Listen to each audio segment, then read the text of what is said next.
not good. Well, hopefully this stream is working. This is our weekly live stream.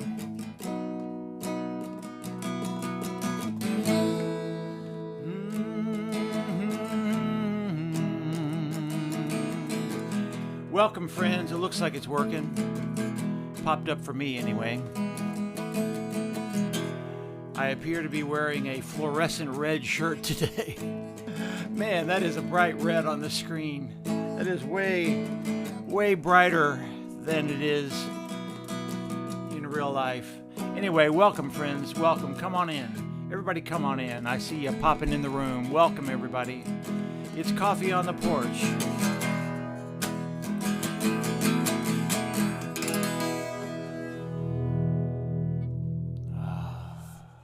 Always love the last chord. You know I like to let that last chord ring out a bit. Hi, welcome everybody. Good to see you.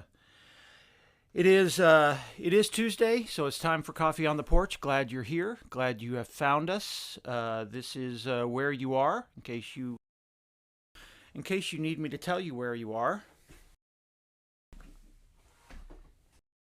You may not need that, but in case you do, you are here on Substack, and you are watching Coffee on the Porch. And I just need you to know that I did restart the internet because it's now being worvy on my end. I hope it's not worvy on your end. You all tell me if it's worvy on your end, and I'm going to do one more thing to try to help things. Over here. Something I can do to help our internet here, but I restarted. I did everything I could do today. I got everything going ahead of time, which means we will have multiple technical problems today. That's what it means. I started way early.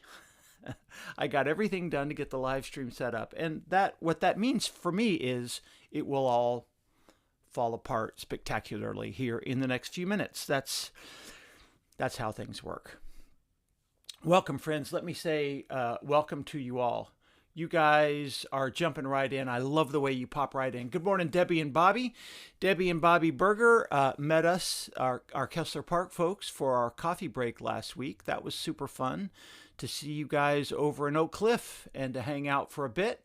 It was a bit of a smaller crowd, but I was glad it helped that you guys came. So great to see you guys in the real world, Debbie and Bobby. Good morning, Janie Henderson. Good morning, Linda Waring from Ohio. Good morning, Connie Campbell Pearson. Welcome. Good morning, Mary F. Good morning, Pantex05. Pantex or Texas. Pan Texas. That could be so many things. That could be Pant. I have a friend named Dr. Pants. That's what he calls himself. But I bet that's Pantex05. Welcome. Trina, welcome. Peg Davis, our friend, welcome, waving to us. Larry Nobles, PhD, welcome.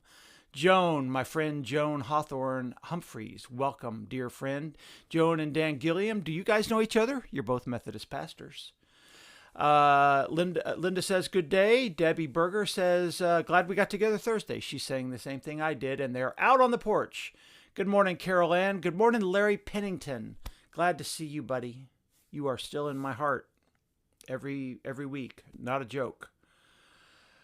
Good morning, Vera Reed. Good morning, Mama Axe.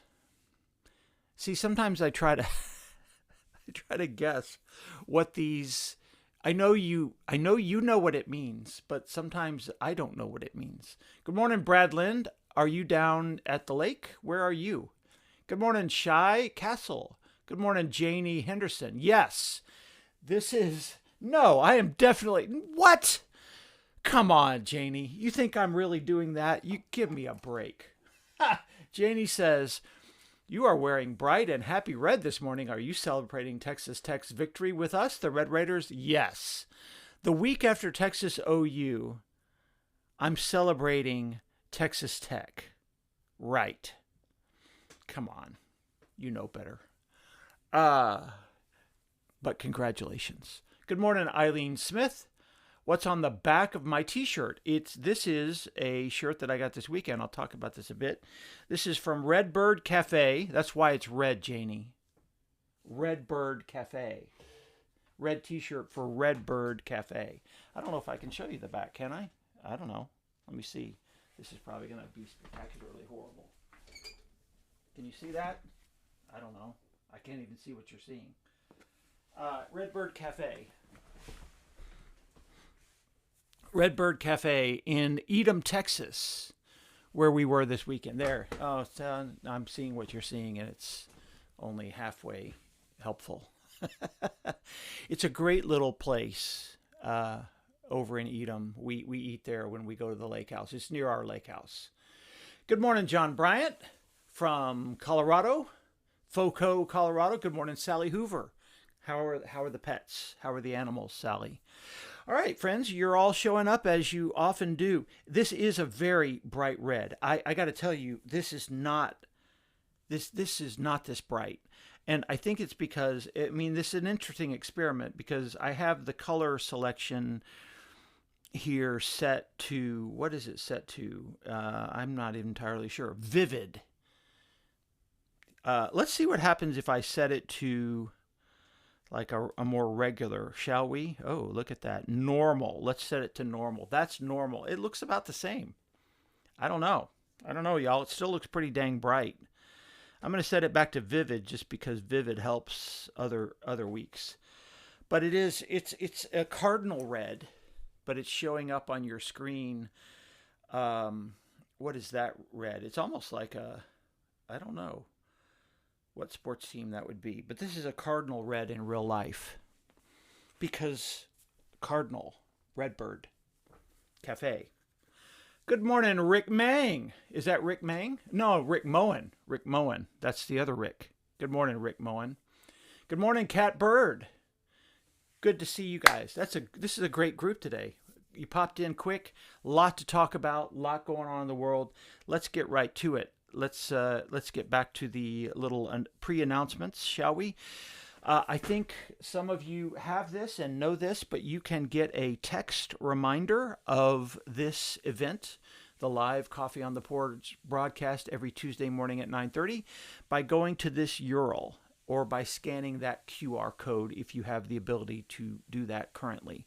And if you need the URL later, let me know and I can send it to you. It's just all we do is send a text reminder. Supposed to be at 9 o'clock. It's in and around 9 o'clock to nudge you to remember that we're coming at 9:30. That's it. That's the only message we send. Maybe sometimes we remind you that we're not going to be here, but mostly just for that. Local reminders for me here at Kessler Park. Man, we are excited. Sunday is our big day. We are celebrating 100 years of Kessler Park United Methodist Church this Sunday. We're very, very excited. There's so much planning and pre-preparation that has gone into this. We will have 3 of our former pastors, Dr. Wes Magruder, Dr. Tim McLemore, and I don't know if Joed is a doctor, but Joed Goolsby as well. Those 3 will be with us. We have warm greetings from several of the other former pastors. Very excited. We're going to have a big tent that's going to look very much like this out in about that position. And probably about 150 people coming for lunch on the lawn after church. We have a special worship with special music and liturgy and all those pastors in their robes. And the food is by La Comida. La Comida. The voted best Tex-Mex in Dallas, absolutely true, by D Magazine, and they are our neighbors and friends in Oak Cliff, and we're very proud of them and happy that they're going to be with us. So it's going to be a big joy, love fest for all of us at Kessler Park. So if you are a Kessler Park person and you somehow have not made have not made your reservation, man, will you please ASAP let us know, please, because we would love for you to be there and be a part of the big celebration. Okay, moving on. Trunk or Treat will then be coming. we're looking ahead already. We have had a trunk or treat at the church for the last several years, and it'll be the Sunday after this, Sunday next.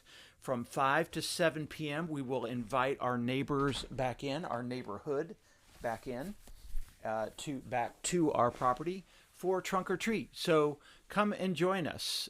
It's a big neighborhood celebration. We need our members to sign up for trunks. I'm pretty sure they are doing that, and so just know about that. You may be aware that all around the nation this Saturday will be these things called the No Kings protests. I am honored to tell you that I will be one of the speakers at the Dallas No Kings event that will be at Pacific Plaza starting at noon.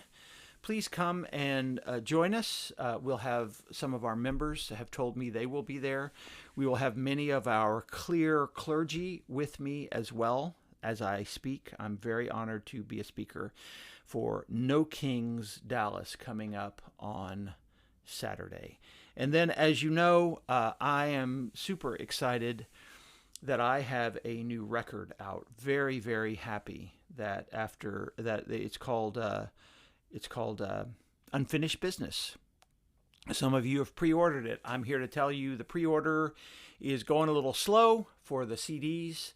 They should be in a little bit, maybe a week or two more. I hope they're okay. I'm a little nervous. The physical CD process has been a bit of a chore. We don't have to go into it. But anyway, it's super exciting. Lots of 16 songs of mine. Check it out wherever you get music, okay? I mean, literally, wherever you listen to music. Just Google my name. Just search my name in your favorite music app, and you should see the center picture here pop up, and feel free to listen. Please, I hope you will listen. Listen to these songs. Put them in your playlist. Order a CD if you want. We would love for that. All right, friends. Good morning, Paula Hammond. Good morning, Nancy Kelly. John Rutherford Bryant. I already said hi to you. All right, it's time for How is Your Soul? This is how we begin every week. We do a little check-in. We ask the question that is on the official Coffee on the Porch mug. How is your soul? This is our morning question. This is how we start. This is how we greet. This is like our coffee hour. Bobby and Debbie went to the actual real coffee hour, but this is our coffee hour here. This is Coffee on the Porch virtually, wherever you are. Get your cup, get whatever you're drinking, and pour yourself a big cup. This is Onyx Coffee. This is, I'm sorry, I don't remember. I know it's from Africa. This is one of their beans that is from Africa this week. Onyx Coffee from Fayetteville, Arkansas. Cheers, my friends. Take your mugs, get a big sip. Take a deep breath. Lord knows I need one. And ask yourself, how is your soul? How are you? How are you doing in the real world, in your world? How's it coming? And then what I ask you to do is to leave a comment. Leave a comment about how you're doing. Oh, dang it. I bet that hurt. Sorry, y'all. How's your soul? I'm going to noodle on the guitar.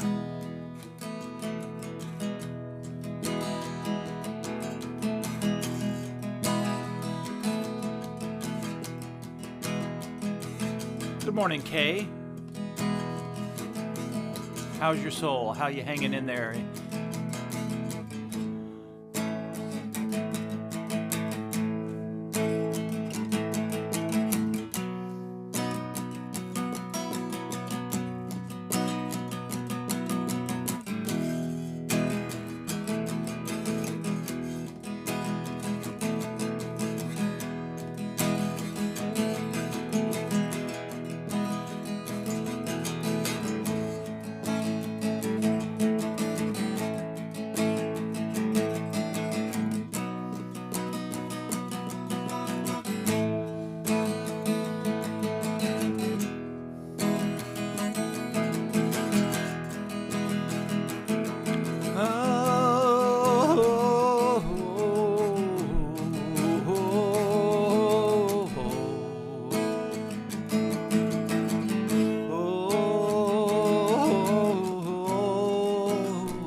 stop and pray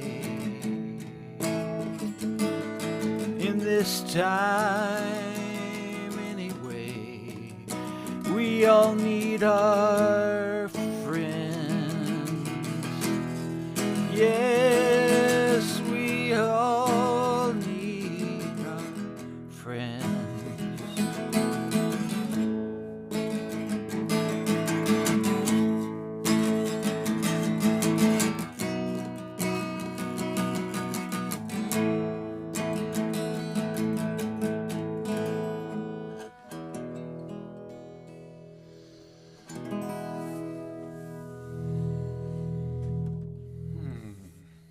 I'm playing the Taylor a lot these days. Have y'all noticed? I can't say that I like it better, but I love the Taylor. I don't know. I don't want Santa Cruz. I don't want you to be sad. Don't be sad. I still love you. You're my first. Actually, you're my second child. You're my first child. Yamaha. Santa Cruz, you're my second child. You're the middle child. Oh, Santa Cruz is the middle child now.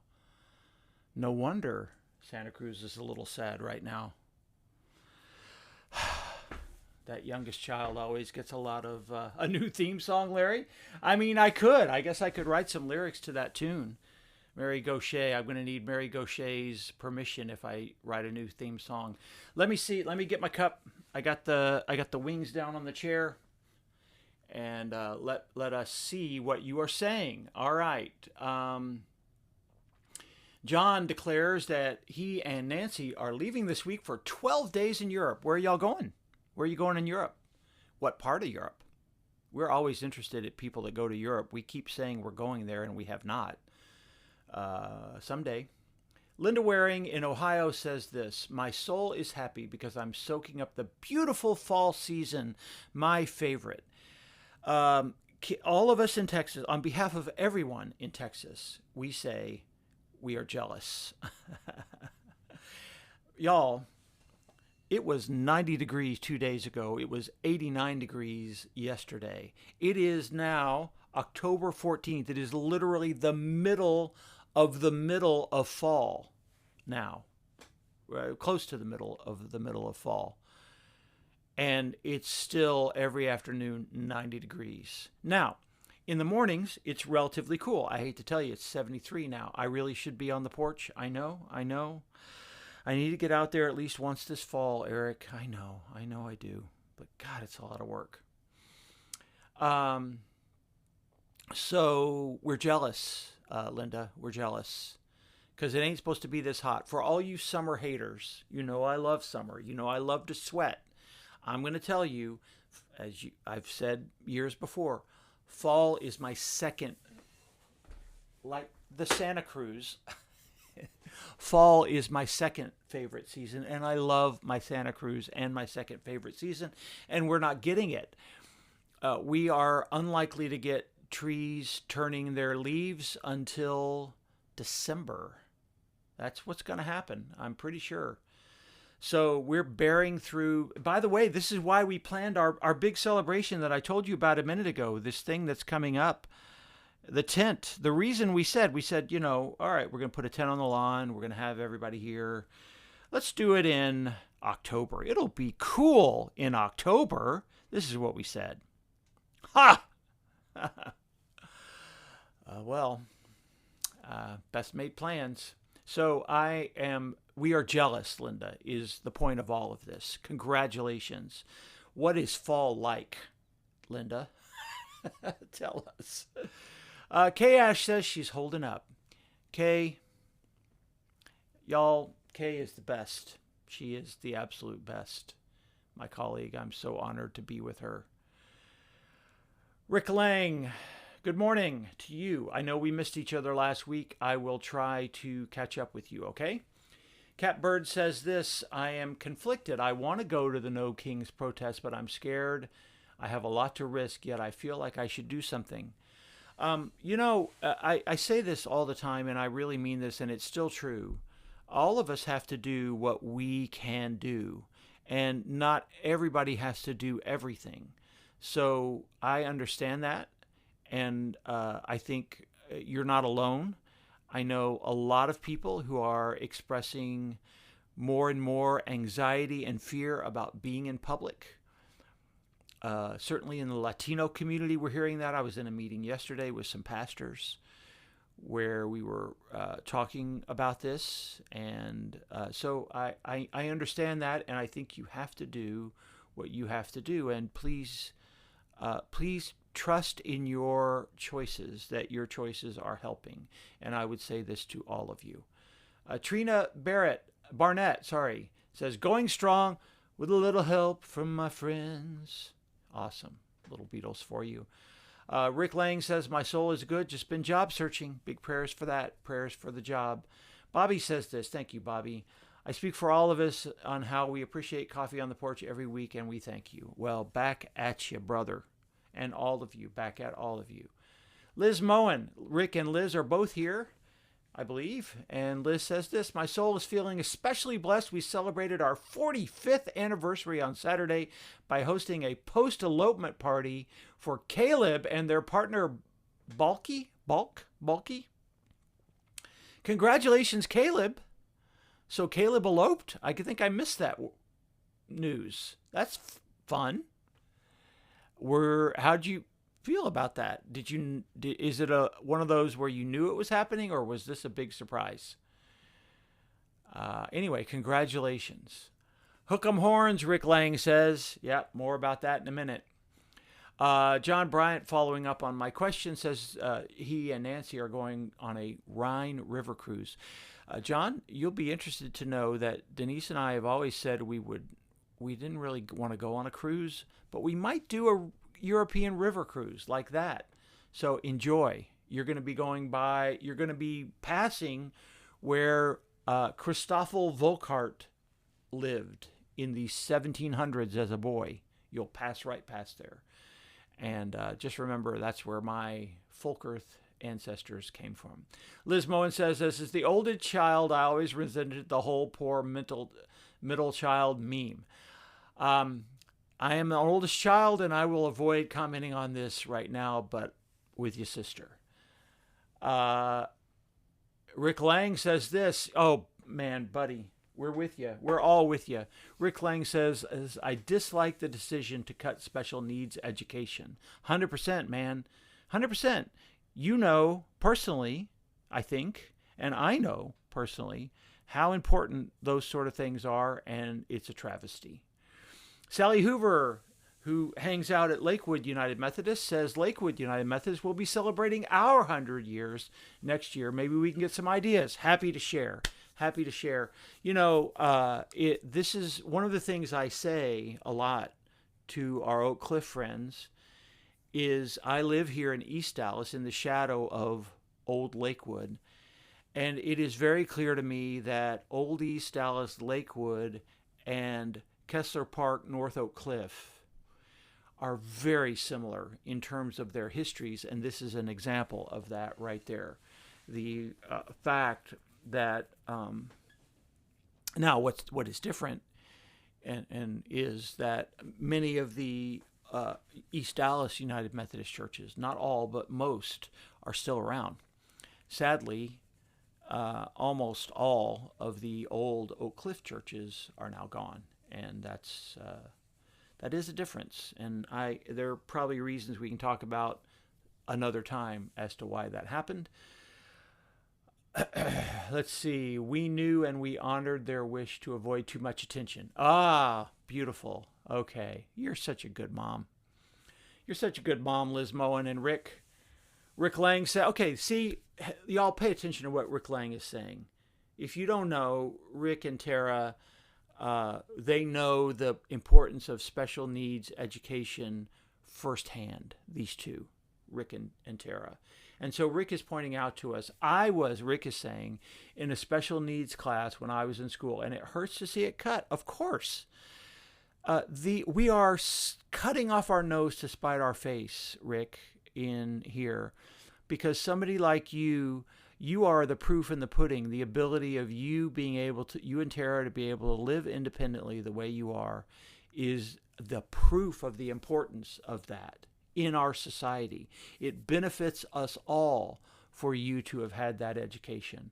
So I'm very sorry. Nancy Kelly says this: we have worked so hard for so many years to get education for special needs. I know. You and Nancy, Rick, should talk about that some. I think maybe you have some common love for that area. Well, thank you all for sharing How Is Your Soul. Let's bless and keep all of those feelings and thoughts, okay? Let me catch up with you about where I've been this week. It's going to be an interesting set of pictures. It's not really justice related or ministry related. I realized I did a lot of hanging out with people this week. I went over to Bishop Arts and had a late lunch one day there, looking out. Did a little work one day last week.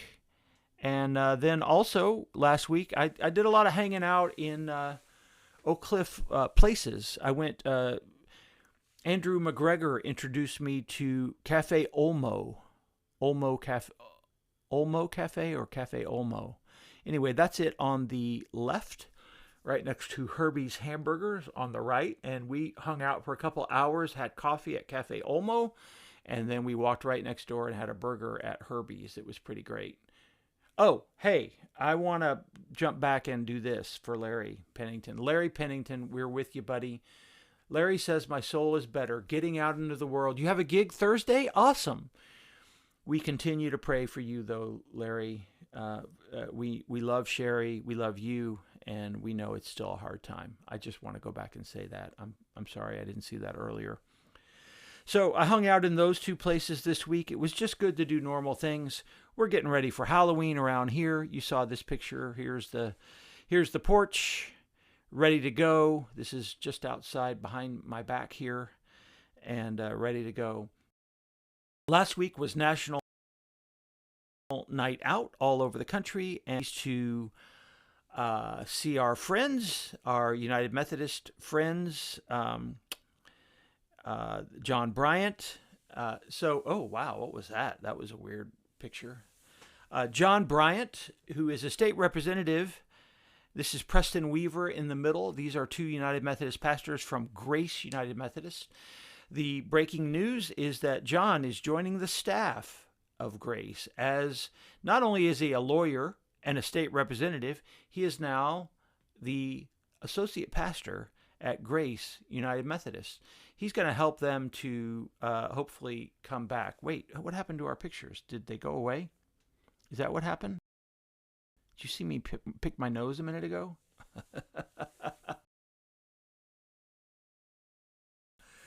Oh boy.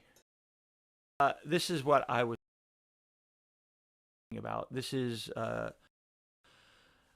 Preston and John at National Night Out. I knew this was coming. I'd been talking to John about this, and I hope you're not seeing all this mess.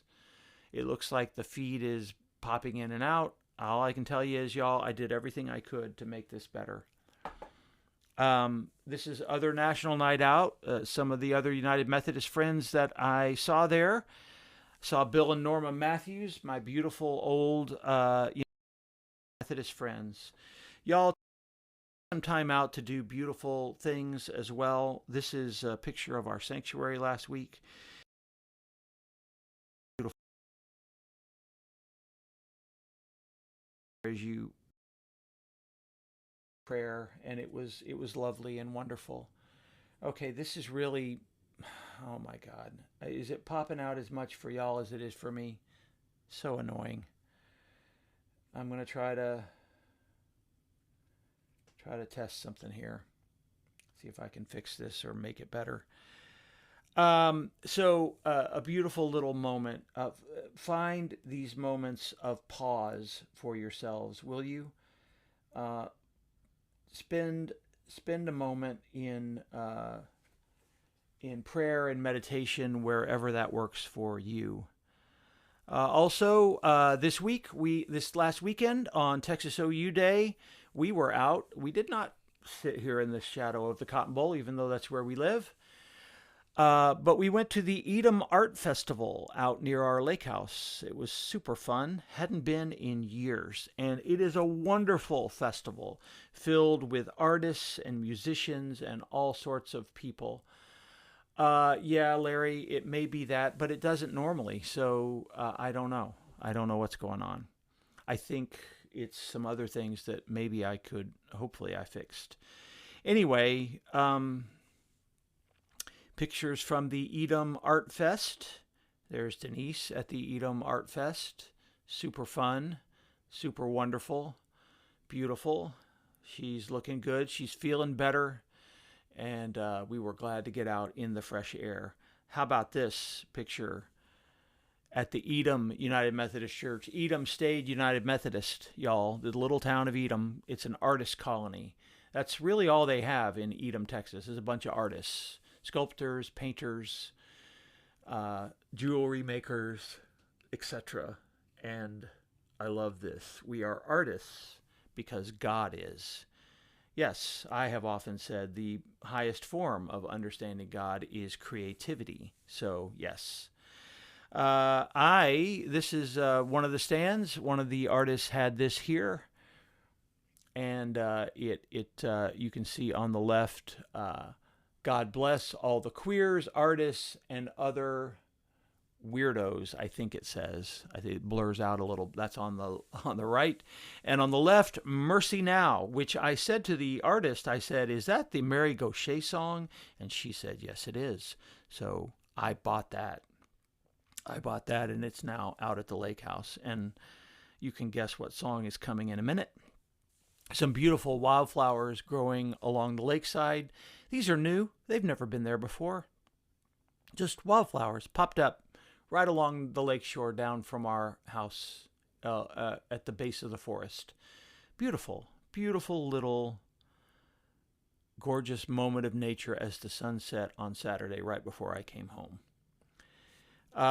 Saturday was also Texas OU. Ha ha ha. Did not expect this. Gotta tell you. Did not expect this. Holy crap. Did not see this coming.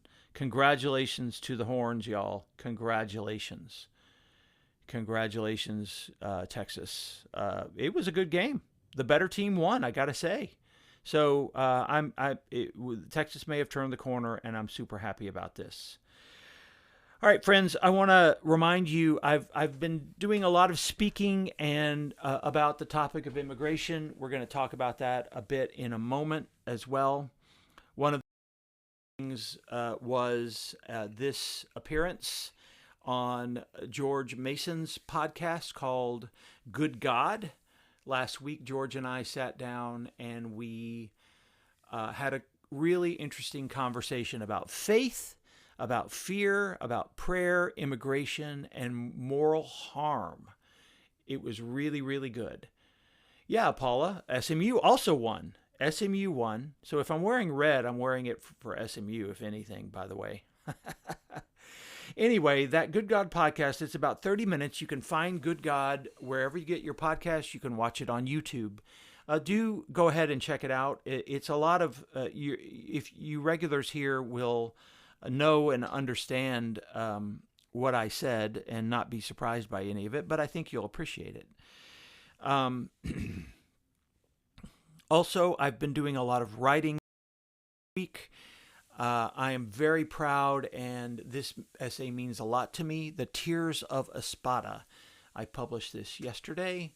I would love for you to read it. I'll be talking about it in a moment. But this essay means a lot to me. You will find that here on Substack as well. Find When EF Talks, and you will find this essay. And I will talk about this in a minute.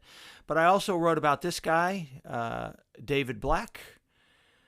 David Black, and he got pelted. Did y'all hear? By ICE. He's a Presbyterian pastor. They keep calling him a priest in the. It's okay. He probably doesn't mind that, but he's a Presbyterian pastor, is what he really is, and he got pelted by the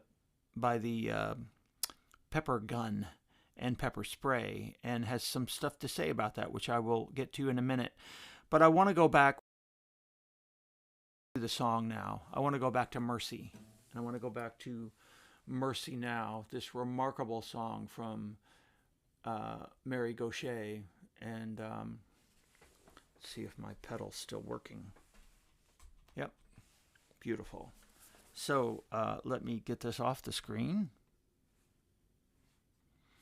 And let me play for you. May I? May I play you a song? This is a song I've done before, but it's inspired by that little thing that I bought, that beautiful little heart-shaped Mercy Now ceramic. Did you love the essay, Paula? Thank you. Please share it. Good morning, Jim McLean. Let's talk about mercy a little bit. Let's talk about how hard this time is.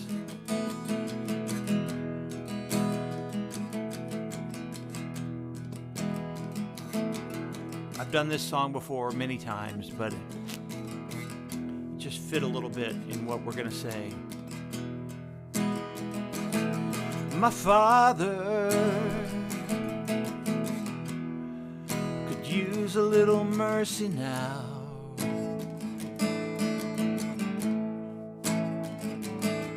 The fruits of his labor fall and rot slowly on the ground.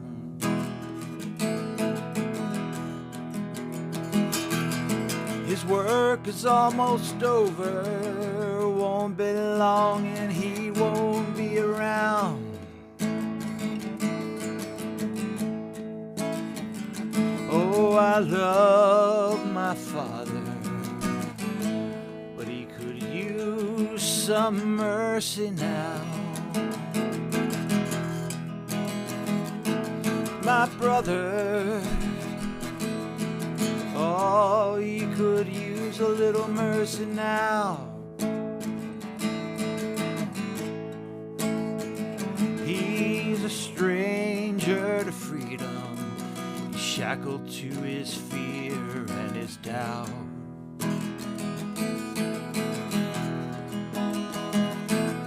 The pain that he lives with is almost more than living will allow.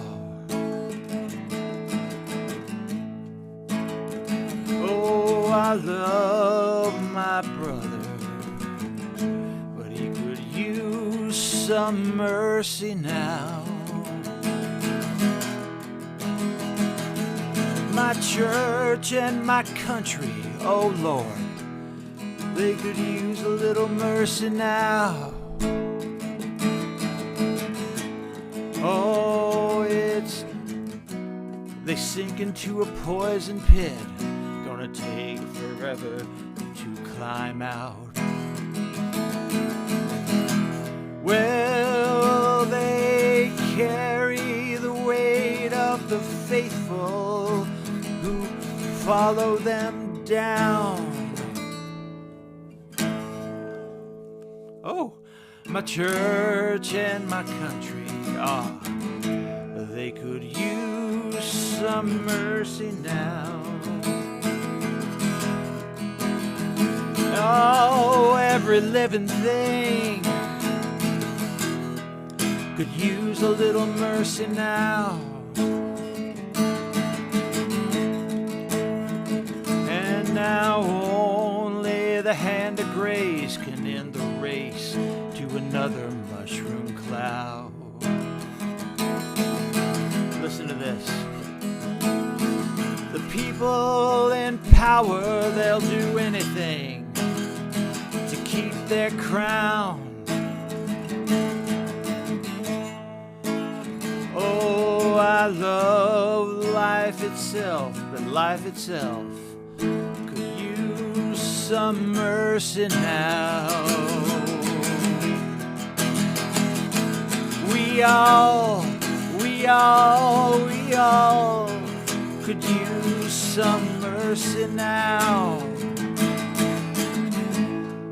Lord, I know it don't deserve it, but we need it anyhow.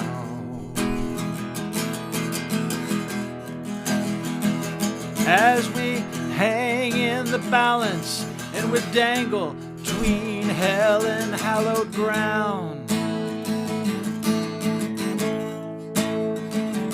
Oh, every single one of us could use some mercy now.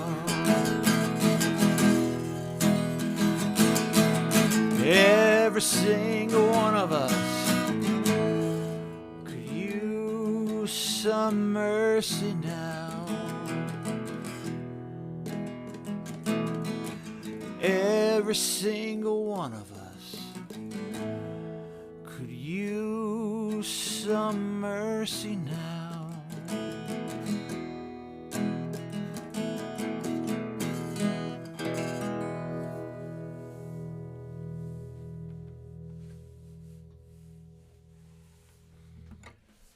The great Mary Gauthier. That song and the concept of mercy now is going to bleed into everything I want to talk about with you now. Like I said, I saw that on the wall and I said, oh my God, that's the Mary Gauthier song, Mercy Now.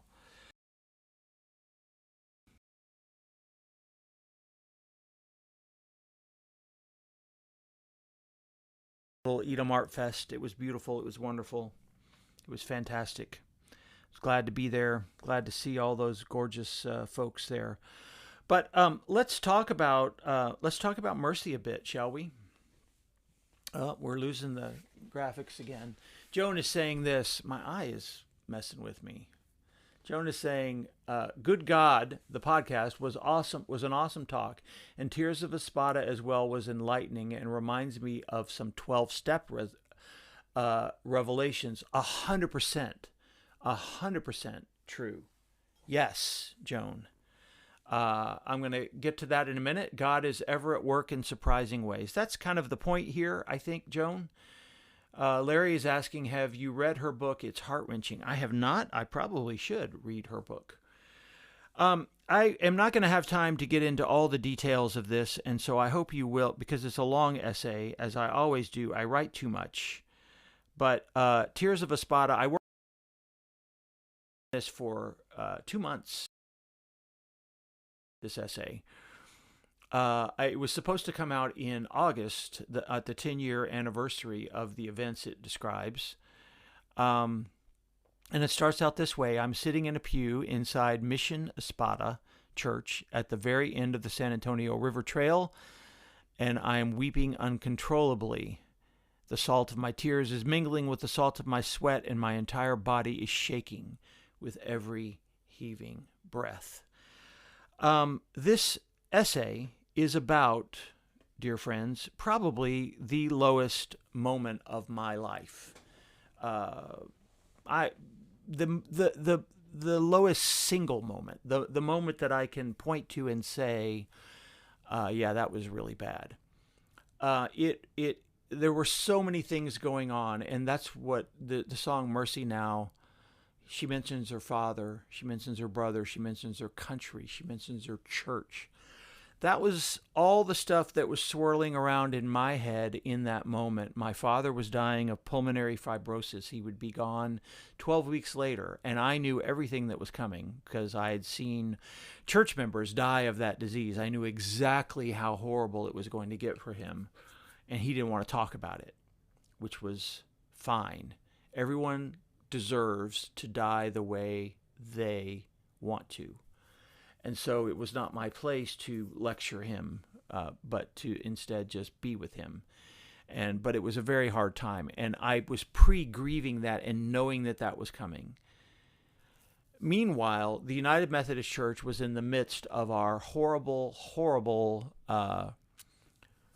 battle over same-sex people, over the LGBTQ community, not just same-sex, but the LGBTQ community.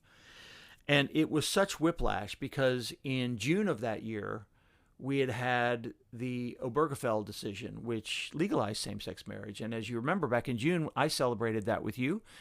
And the fact that the very first same-sex marriage likely in the whole state of Texas was two of our members, my wife, who is downstairs right now, did that wedding for them, performed that ceremony. But just a few months later, I traveled to San Antonio for this conference called Gather at the River, which was supposed to be planning for the 2016 General Conference. It was supposed to be reconciling ministries, progressive. It was. It's not. It was what it was supposed to be. It just wasn't what I thought it was going to be. Progressive ministries, reconciling ministries, all from all over the country descended on San Antonio. It's a family gathering. It's people who've known each other a long time, and it's people who hopefully were strategizing for 2016. What I discovered when I got there was that the group was despondent. They were hurt. They were beat down. Understandably, some of the people there had been in the struggle since the 70s. And they could count the votes, and they could say, we don't think anything's going to happen in 2016. We're pretty sure nothing's going to happen. And so instead of being a strategy session to prepare for legislation that might change the discipline, there was mostly conversation about resistance and holy witness, as there should be. These are important things. I want to be clear. I understand the system, the systemic forces that were at play there, and why people felt the way they did, and in the long run it made sense. But in the moment for me, it was very depressing, because my church, North Haven, was about to vote to host same-sex marriages, and I was about to do some. We, in fact, eventually did 5 in just a few months. And my bishop had made it very clear to me that I could likely lose my ordination over this. The last best evidence we had about what happened if you did a same-sex marriage was Frank Schaeffer, my friend from Pennsylvania, who was defrocked in 2013, just 2 years, keep in mind, before this moment in 2015. So that's 12 years ago from now. Frank was defrocked in a church trial, y'all. Church trial. And my bishop was very clear. He said to me, he said, if you do this, they're coming after your orders. And I said to him, I understood that. And I said to him, my wife and I have prayed over this. The church is obviously wanting this to happen, and I'm serving the church. So I will do this. We will do same-sex marriages if this comes up. But I went to San Antonio hoping, obviously, for a real push to change the discipline, and it was all selfish, y'all. I'm going to be very transparent. I did want the discipline to change, but I also wanted some cover. I did. I'm not going to lie about that. I wanted a cavalry, somebody protecting gay people and pastors like me who wanted to do the weddings. That's where my heart was. And it wasn't there. It was chaos. It was anger, frustration, righteous anger, all understandable. So at the end of that gathering, I realized, okay, Eric, in a few months here, you're going to be doing these weddings, and there's no cavalry. And some conservative is likely to find out about this. But I'm not going to arrange for somebody to protect me. If somebody wanted to claim I broke the discipline, I was ready to have a conversation about that with them. So that was my decision, and I knew that it might well lead to my being defrocked. And so it was that I rode my bike down the river trail after Gather at the River was finished, and I sat there in that church. There was no one around. The whole Mission Espada was built in 1690, and this is how it looks on the inside. And I just sat there, y'all. It felt like hours. It was a long time, and I sat there in heaving tears. And I meant to pull up actually some of what I wrote in that moment. Maybe I can find that here real quick. Some of the words. Yes, I think I can pull this up behind the scenes for you or for me. Just a moment, because this will give you. Let me make this bigger so I can see. Yeah. I'm going to take this off the screen so I can read to you here. This is what I said in that moment. Quote, after I got back from Gather at the River, I wrote a journal entry, and this is the actual words I wrote 10 years ago. Quote, Gather at the River was a disaster. The progressive wing of the United Methodist Church is in shambles. Liberals on the East and West Coast are in open rebellion. Again, understood this. Gay and lesbian clergy are serving openly. I thought this was good. Same-sex marriages are being done in churches. I'm in agreement with this. But meanwhile, in the center of the country, our bishop sends a letter affirming the discipline as it is. The insight that came to me at Gather at the River is that it no longer matters to them, and what I meant by this is the people on the coasts, whether the discipline changes. They will continue as they are now. They are losing the desire to compromise or the ability to see why it would even be important. I should say that now I do understand the pain behind that too, and the reality behind it, that they knew it wasn't going to change in 2016. I was deluded when I wrote those words. I just want to make that clear. But it was where my heart was. But this next part is also still true. That leaves the pressure on the shoulders of those of us in the center of the nation. I have never felt more alone or more despairing of our future as a denomination. It feels as if I am being asked to sacrifice my own ministerial career for nothing, without a hope of legislative change or any real effect toward it. I don't think that's the right word. It feels as though my biblical obedience would be a pointless waste of time. So I find myself in a difficult and challenging spot. I've been a United Methodist my whole life. Am I about to be put out of ministry by my own choice? Or will this have some positive consequence I cannot see now? Because barring serious effort to change the book of discipline, which is not happening now, I fail to see how my sacrifice of my ministerial career will accomplish anything. I feel I have no allies, no cavalry. This is what I wrote. No troops behind me. By the way, I just mistakenly wrote cavalry instead of cavalry. Freudian slip, I think not. That's how it feels. I'm being led to a ministerial death, a death that seems to have no point. I've been having trouble breathing for a month. Feels like asthma I used to have as a child.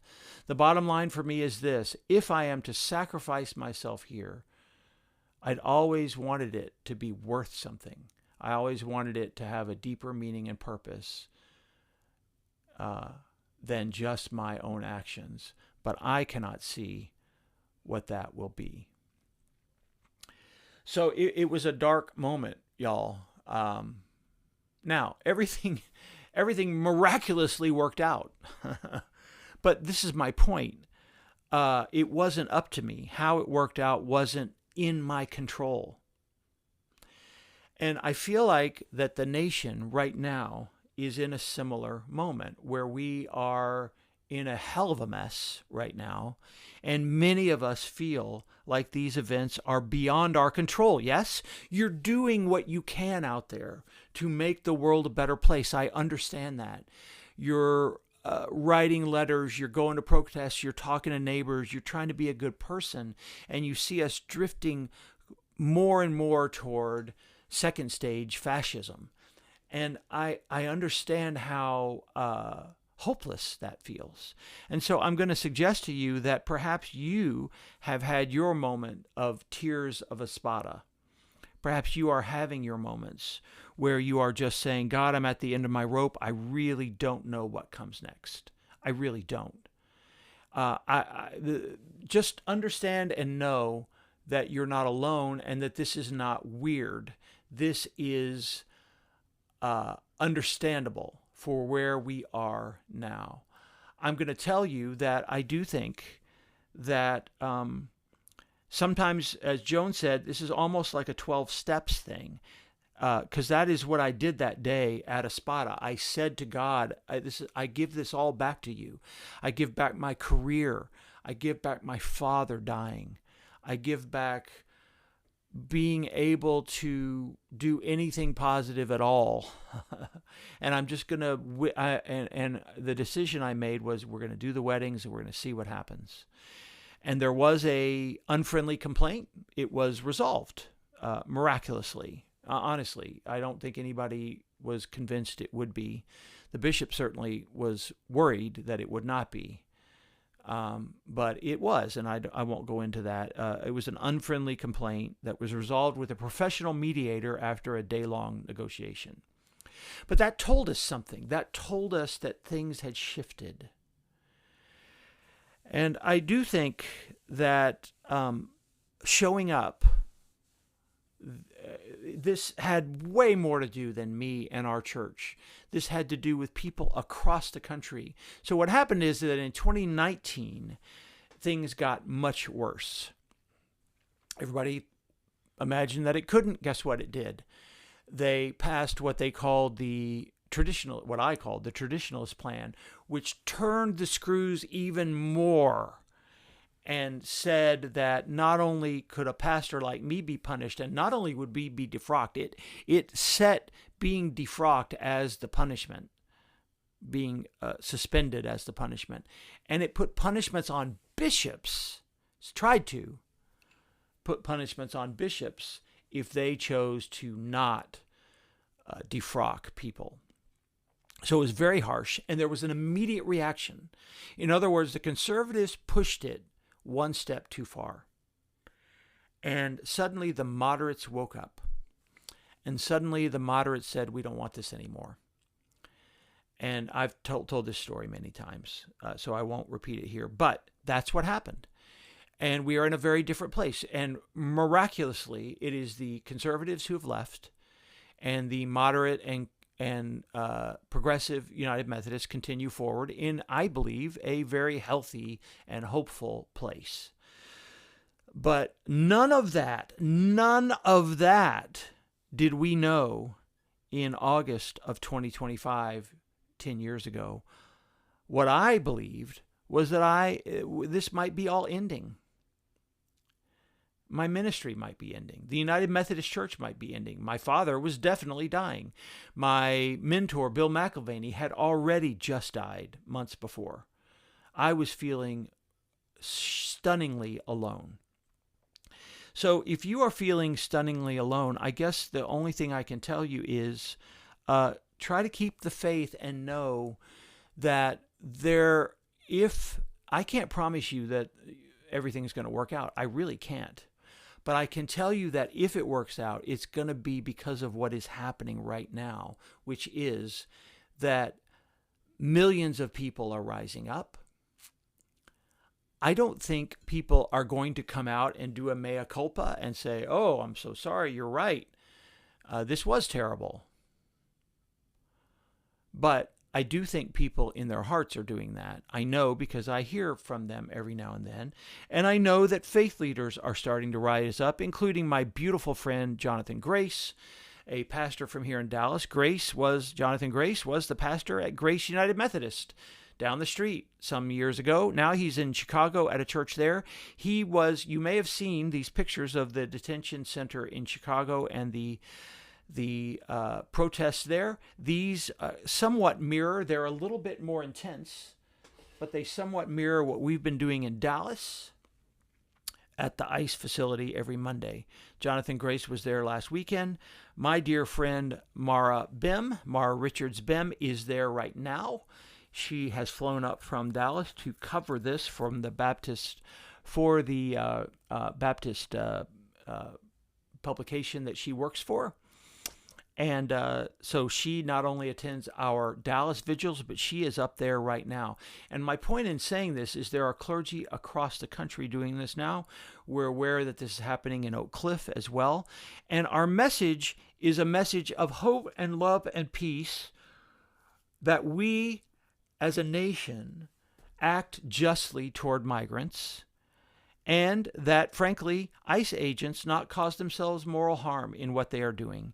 And so Reverend David Black, this was the other thing I wrote last week, Reverend David Black,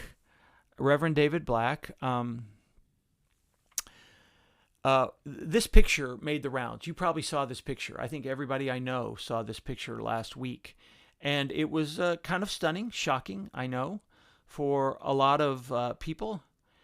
And but I want you to hear, I want you to not only see the picture, I want you to hear what Reverend Black says. I think it is important for us to not just look at the pornography of violence related to this picture on the left, but I want you to hear what Reverend Black is saying. Quote, "I have a vision of the day coming soon when the ICE detention center in Broadview is remade as a preschool and former ICE agents are given the chance to teach bilingual art classes there.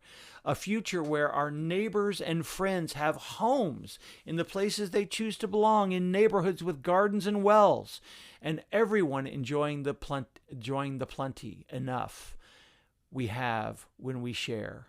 I love you whoever you are, and I hope you will let go of this evil world before it burns, so that you will be with us to see what is coming with the dawn." Friends, it's a hopeful vision. It's a hopeful vision for everyone. It is a message that says that the oppressed and the oppressor can have a future. We are not simply supporting migrants. We are doing that, but we are also saying, as we have to ICE agents, dear God in heaven, stop harming yourself and understand you too are a part of the human family. So God bless David Black. God bless all those who are stepping up. And I just have one more data point. Look, we speak morally as pastors, but y'all, the data is there as well. I am certain that, like you encounter people who continue to say, but let's just have them follow the law. They need to follow the law. This is what people say. Okay, fine. Here's the truth. Aaron Reichlin Milneck, this is true. For the first time ever, the largest group of people arrested in the interior, this is in the interior of the United States, and detained by ICE, are people with no criminal record. As of yesterday's release, 40% of those arrested in the interior of the United States and detained by ICE had no prior convictions or pending charges. You can see that graphic that he put together. This is based on ICE's own data. This is not some liberal think tank. This is ICE's own data. And you can see a line for prior convictions, pending criminal charges, and no criminal records. And look how flat that no criminal charges line is, y'all. Look how this is understandable. Let's talk about these lines for a minute. This data goes back to 2019. So even back into the previous Trump presidency. And you can see how the lines for pending charges and no criminal record, you can see how those shift over time, right? They go up and down. But look at how flat that orange line is, okay? Until this year. This year is where you see it leap up. And now that no criminal record line is more than the other two combined. More than pending criminal charges or prior convictions. No criminal record. 40% of people, not people detained at the border, people scooped off the streets of America in cities and towns have no criminal record. You have been seeing this for months. You have been seeing the videos, friends. I have been seeing it. I have been telling you about the people we have met at the Dallas ICE facility who tell us, my loved one was detained and we don't know why. He had no record. We've been seeing these stories. Now we see the horrible, horrific data. So this is why we do these things. This is why Reverend Black was willing to be out there and suffer being pepperballed, because he has a message for our world. Liz Moen says this, that's what our nation needs for the moderates to wake up. 100%, Liz. It will take that. It will take everybody. It will take the far left. It will take the moderates. It will take traditional Democrats. It will take Republicans, because we are now fighting not against the classic right-left binary. That binary is not what's happening now. Now we are in a struggle to maintain the vestige of democracy itself. That's what's happening. The process, due process of law. We've been saying this for months. And we're going in the wrong direction. We're going in the wrong direction with, again, shocking details now out that a majority of people being detained have no criminal record. What we need in our world, friends, we do need justice. But we also know fathers need mercy now. Ice Age need mercy now. God knows immigrants and migrants and the Latino community needs mercy now. The queer community needs mercy now. We all, as the song ends, need a little mercy now, along with justice. Yes, we have a system, and if you don't like the system, then we need to reform it. And that means we need a Congress that actually meets. Guess what? So we're in a bad place, and I can't convince you, I can't promise you, rather, that things are going to work out. But I can say that I see a movement happening. I really do. And it does feel, I always say that the United Methodist Church, the Methodist movement, rhymes the country. We are among the more American churches. And what happens in the church tends to mirror what happens in the culture. So we just had a horrible split for the last 10 years. But the system held at the end.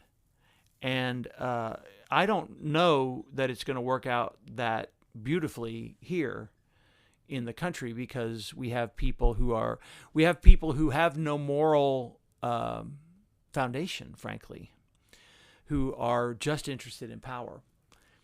And that makes it very dangerous. That means what I worry about, I do worry about this, is that when they are cornered, instead of acceding their power, they will double down with the clinging to power. I very much worry about that.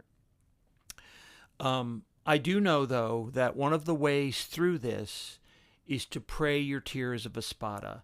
I cry heaving tears about once a week right now for the state of this country. If you have an ounce of compassion inside your soul, then you do too, I assure you.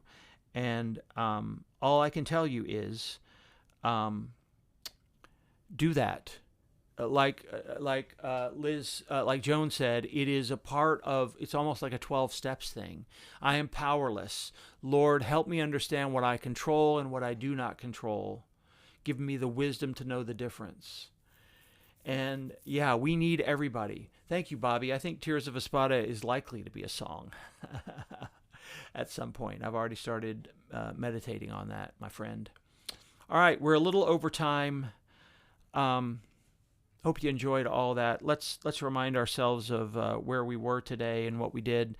We had the one song, Mary Gaucher's beautiful song, Mercy Now.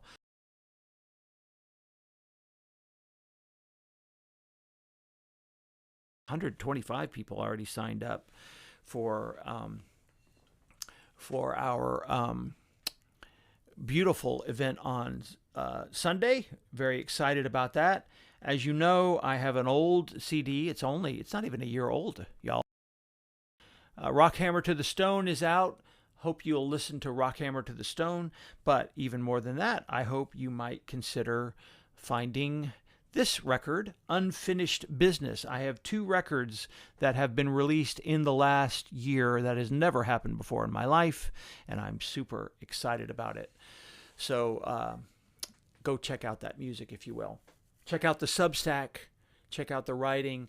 Do watch that podcast with George and I. I really love the way it came out because we talk a lot about faith. This is such an important point. for everybody in the nation to understand that there are people whose foundational vision is a faith vision. Yeah, maybe we are hanging out on the political left right now, but you've heard me say before, I know you have, that this immigration problem is both parties' fault. 100% it is. We need comprehensive immigration reform, and we need security. We need to walk and chew gum and do both. We have not done both since the time of Ronald Reagan. Honest to God truth, everybody's at fault, but that doesn't mean we take it out on the migrants. That doesn't mean we punish the whole country because our government failed to reform the system. What it means is we should reform the system. And yes, we should have some sort of border control that is both compassionate and just, and that is not happening now. All right, friends, keep the faith. Have your moments of tears when you need them. Cry your tears of espada when you need.